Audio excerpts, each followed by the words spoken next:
off again. But it's the only way you're ever gonna learn. You look back and it's all in the past. I'm dwelling on the...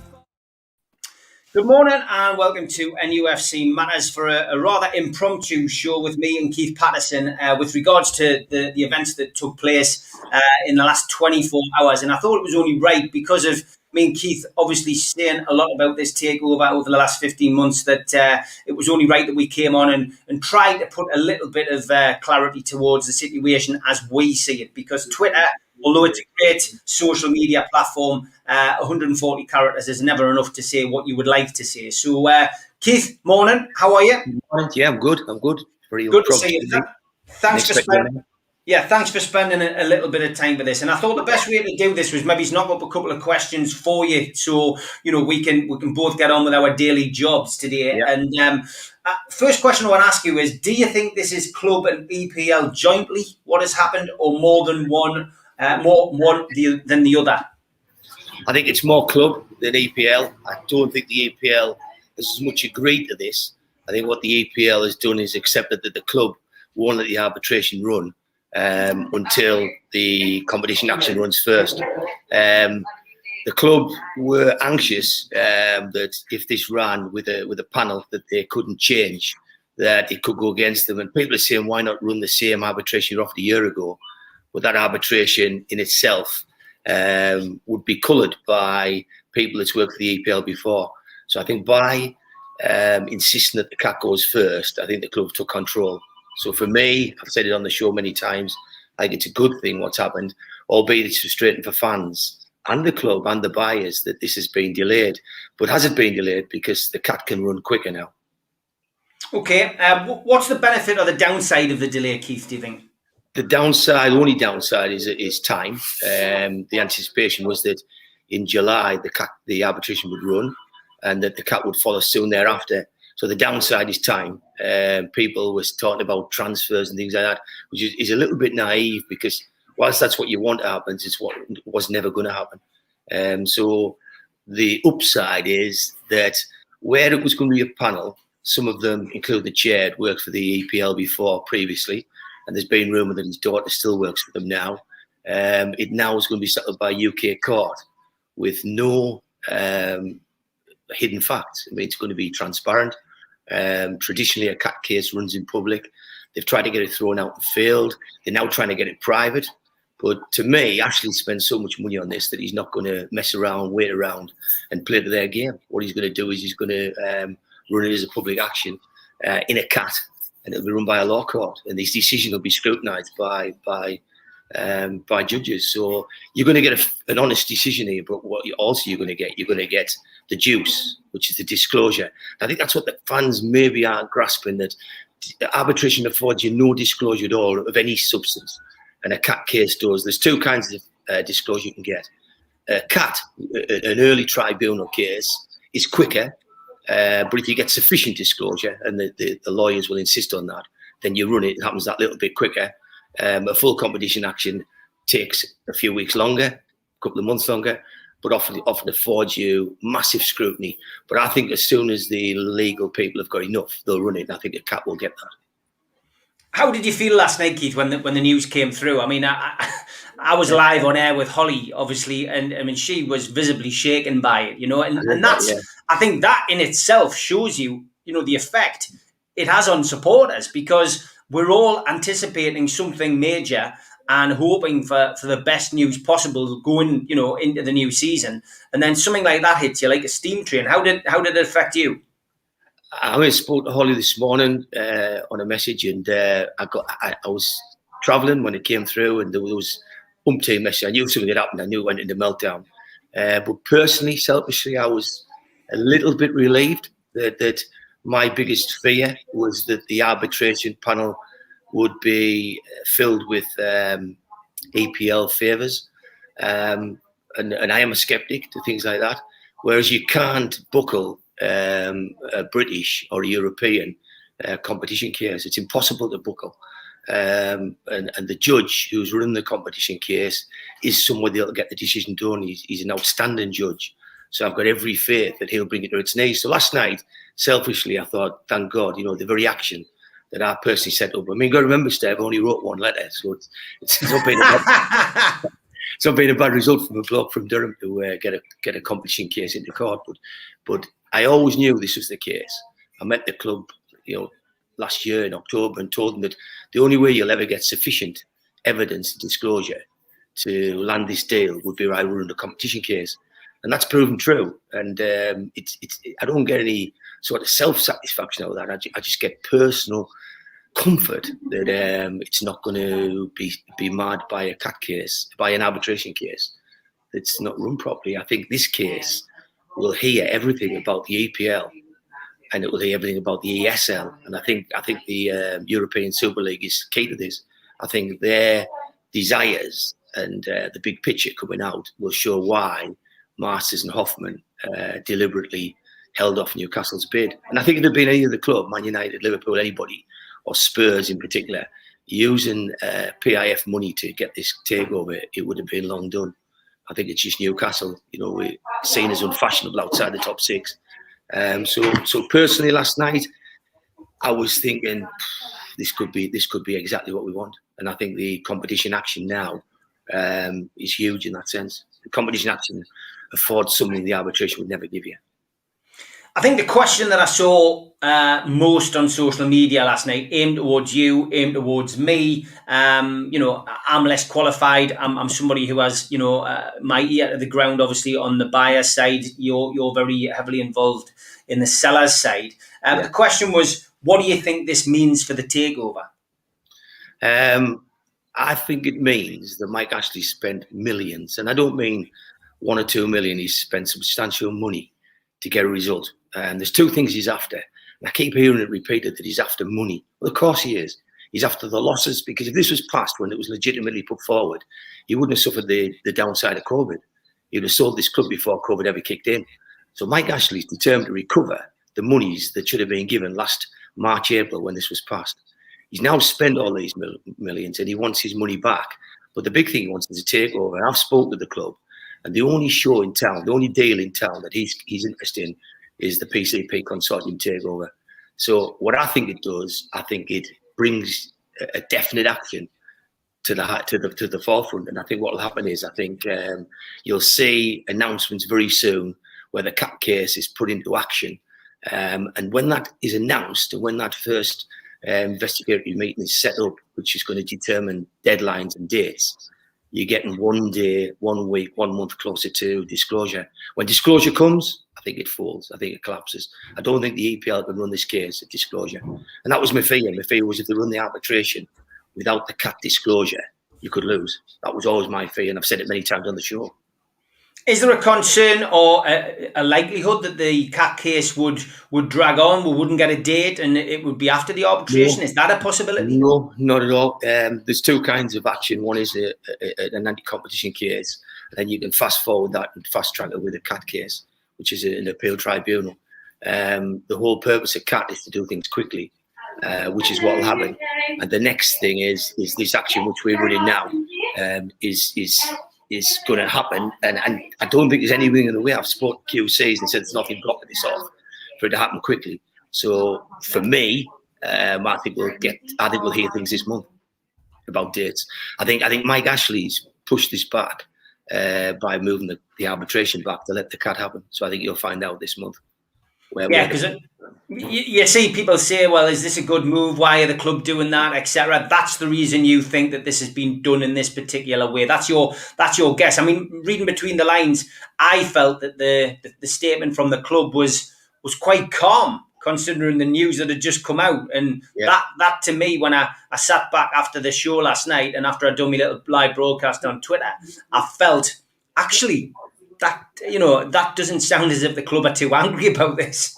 No, I think from Thursday, before I went to London on Thursday, I knew that this was going to happen. I knew things were going to change, and I put a message out to tell people that you'd start seeing things about the CAT case and bringing relevance to it, because it didn't have as much relevance when it was going to follow the arbitration. But I put a message out, a tweet out on Friday on the way to London to say that you were going to start hearing about the CAT case. So the club knew from last week that this was all going to happen. They were very calm about it, and I think the club are now controlling it. Club want. They want disclosure, and they want transparency, and you won't get either from an arbitration case. You'll only get that from a CAT case. So this is what I've been shouting out since October last year. Get this to run first, and it'll break it all open. Okay, I will. Have you got time to take any questions, Keith? Because there will be a couple of people who ask questions. I don't want to delay. I know you're a busy man. Darren Agnew says, "Why haven't the lawyers come out with a statement?"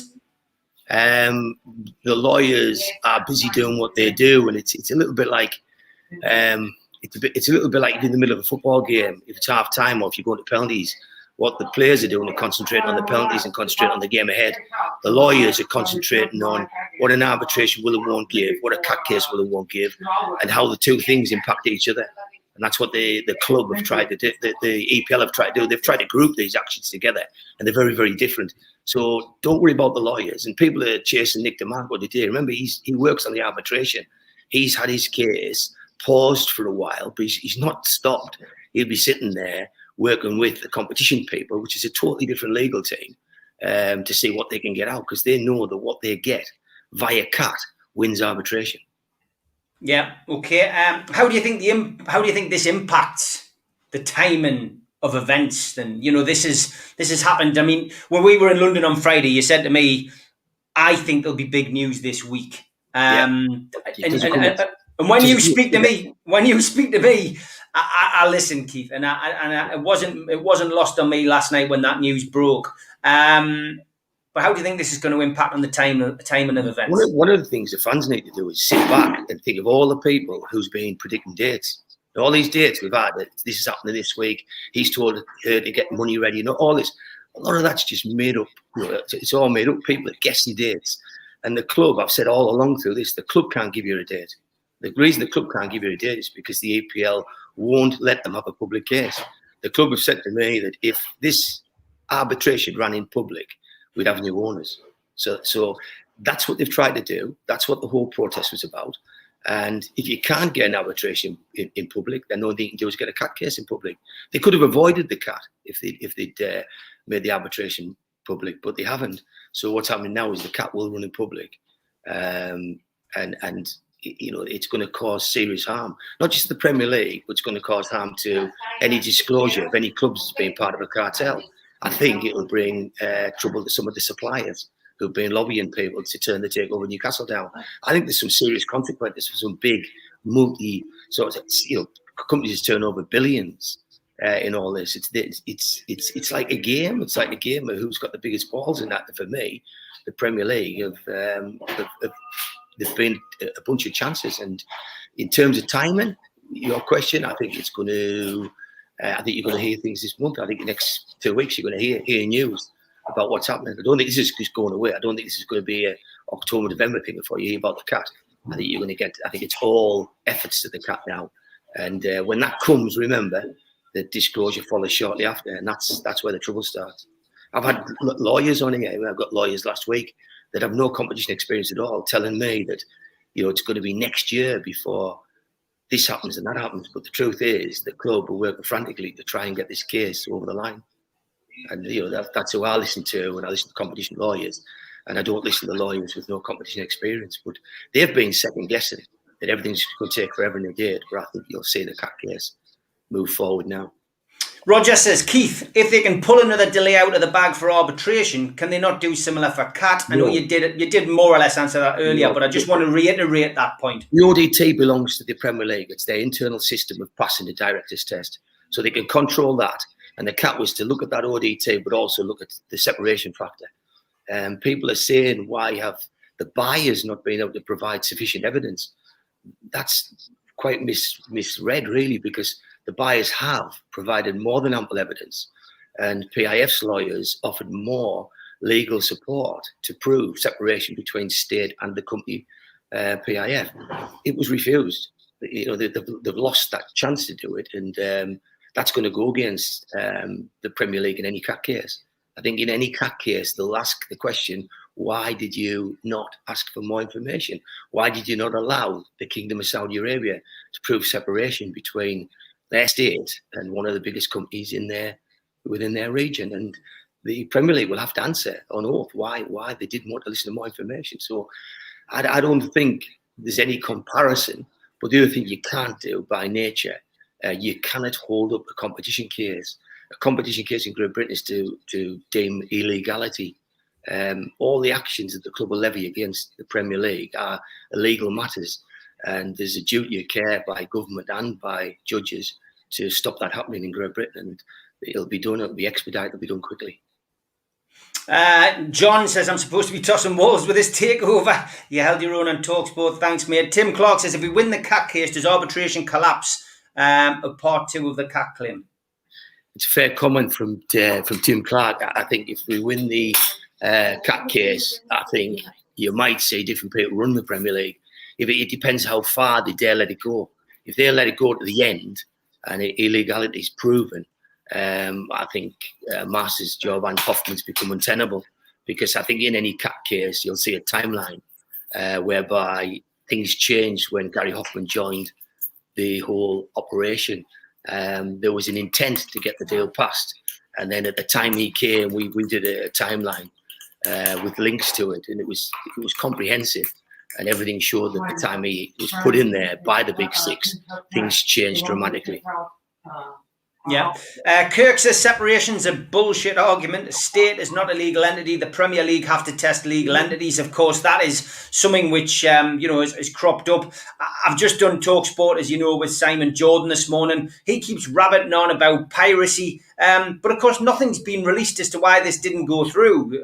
And that's the whole point. Transparency. I'm sure we'll show everything up, Keith. But a lot of people suggesting stuff and putting stuff out there, including Simon Jordan, and has to be said on Talksport this morning, but without any proof, unless they're getting told stuff by third parties. I talk to Kirk regular, so Kirk has just put that question. I talk to him regular, and I've done for several months, and he's always on it. You know, he always brings a lot of good arguments up, and some of the stuff I've done that he sent us, I've run past the legal teams in the past. I mean, he once sent us about a 40-page questionnaire with 100 points in. We ran them all through, and it's funny because we ran them through, and one of the things he brought up hadn't been picked up. So it was all, it was a long exercise, proven worthwhile. But what he's saying is true, and the legal people are fully aware of what you're saying, Kirk. And it would never come out in arbitration, but it will come out in the CAC case. So fear not, all your arguments have been listened to and be considered. Yeah, a lot of people asking the same question as James Rose. Will PIF stick around and keep waiting for delays? My view is yes. They've waited this long. Why would they suddenly walk away now? And this is all part of the big legal game of chess. And as I've said many times, I'm not a legal expert. I've never studied at the bar for years. Don't ask me legal questions. But what I can say is that PIF, for the last 15 months, I have told you that this takeover was still a potential takeover of our club. We didn't lie about that. I also mentioned on numerous occasions that if the takeover went through, Rafa Benitez was potentially going to be the next manager returning to St James's Park. Rafa Benitez confirmed that at the weekend in a press conference, that he was certainly looking at coming back to Newcastle if the takeover had gone through. So, look, we don't tell lies on this channel. We don't try to mislead people. I've seen the usual suspects, again, on social media come out and have a pop, and, people bizarrely celebrating almost the news that came out last night without quite understanding what it actually meant. And that, ultimately, for me, just speaks volumes about those people who are on the other side of that particular fence. But let's finish off, Keith, because both of us have got things to do. Anything else that you think is important at this stage for the fans to know about what's gone on over the last 24 hours? No, I think you need to understand that the club, both sellers and the buyers, are grateful to fans for protesting and for going to London, for making the voices heard.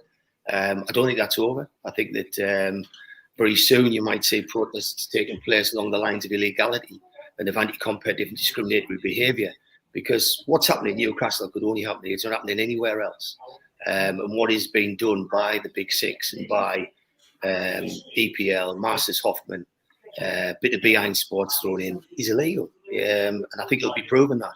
So let it come out. Let it all happen. As far as fans are concerned, what this will do, it'll divide you into two groups, sadly. There'll be the 97% people who want it and the 3% who don't. And I think you just got to ignore them that don't. But it'll be best if that 3% who don't want it, just let the 97% continue with it. But I think now we are nearing the end game, because I've said all along since October, you'll only ever get disclosure or the bullets you need to pass this deal via a CAT case. And I think the CAT case is about to run now. So, let it happen. I mean, I'm looking forward to it.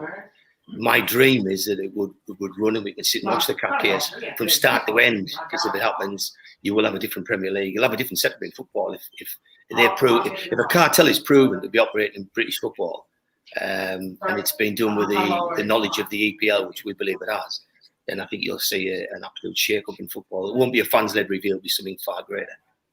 If that is live, we will be sitting watching it with popcorn, that's for certain. Big shout out to the sponsor, Spider VPN, skipsandbins.com as well, and also a big shout out to Jab and to QTech. Thanks, guys, for sponsoring. If you want to subscribe to the channel, hit the Newcastle Legends logo in the bottom right-hand corner for all your takeover news. Certainly over the next couple of weeks, I have a feeling it's going to be hotting up. Hit the Newcastle Legends logo, subscribe, it's free. All the content on the channel is free. Hit the thumb up to like the video. Important for this one, I guess, is click share. Click share to your Twitter account or your Facebook account. Share it in Newcastle United groups, because I do really think this show, out of all the shows we're probably doing until Friday at least, Liam's, of course, tonight as well at 6 o'clock, are important, because it's giving you the information that you all need and want. And it gives you, people from both sides of the deal, I guess, giving you an honest opinion. So our feeling is, I think, summing it up, nothing to be too concerned about, nothing to worry about. This is just another move in the giant game of Newcastle United chess in this takeover. And I'm afraid there's going to be one or two more moves to be made before there's a checkmate and eventually there's a winner declared. But as always, Keith, thanks for your time on the show.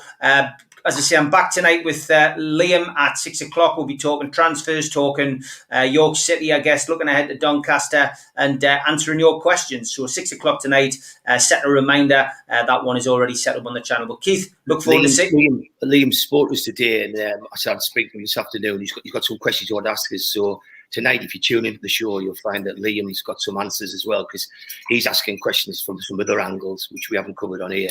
And I think it's wise that people just stay in touch with you and Liam tonight. Watch that show. I think it'll be full of stuff, and I think there'll be a lot of questions. And I'll arm him. I think the next thing will happen is he'll do an article probably tomorrow, covering all of this off. And then Friday we'll get together and chat again. But for fans' point of view, I would just stay calm. And I think the clock does tick in our favour now. And now I feel we've got control of it, like we haven't for a while. I had no faith in the arbitration. I've got every faith in this. That's great news. That's all I needed to hear. Keith Patterson, have a good day, mate. See you for the Fab Four later this week. Take care. Bye-bye. Okay, cheers, bye.